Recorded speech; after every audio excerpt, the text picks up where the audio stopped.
Something crazy just happened. A bright orange dummy render of the Samsung Galaxy S26 Ultra began to circulate online, causing confusion. Some admirers loved it.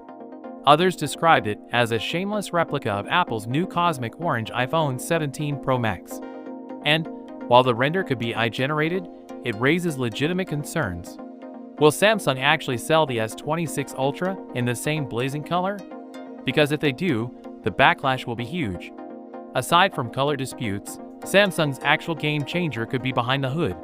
According to Jason C., Samsung is working on numerous new Galaxy AI capabilities that might totally change the way we use our phones.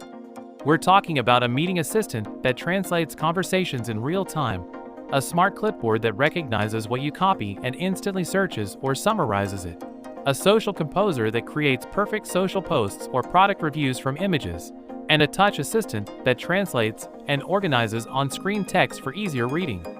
This is the next level. Samsung is heading full throttle into smart AI territory, and it appears that the Galaxy S26 series will be the one to truly bring Galaxy AI to life. Meanwhile, he mentioned something that many fans have been contemplating. If Samsung is truly introducing an S26 Pro, it must include something unique, something never seen before on the base model.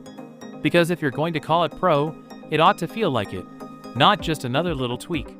The pressure is great, and all eyes are on Samsung to show that it can still surprise the world. Before its official debut in early 2026, Samsung is discreetly implementing some of the most significant behind-the-scenes upgrades we've seen in years. The focal cameras. After 2 years of alleged quality difficulties from its Chinese supplier, Sunny Optical, Samsung has opted to restructure its supply chain for the Galaxy S26 Ultra to achieve nothing less than perfection. According to the latest source, Missy Next will play a crucial part in the S26 Ultra's foldable zoom periscope lens, the same gear that delivers those breathtaking long-range zoom images that fans adore. With this strategy, Samsung ensures that the S26 Ultra not only looks great on paper, but also feels excellent in the hands of every buyer. Here's the shakeup. The 200-megapixel main camera will continue to be manufactured by Samsung and its in-house arm, Samsung Electromechanics. Sunny Optical and Patron will handle the ultra-wide 50-megapixel sensor, while Power Logix and Patron will take over the 10-megapixel telephoto. So with that being said, let me know your thoughts in the comment below. If you are new here, please subscribe. Peace out.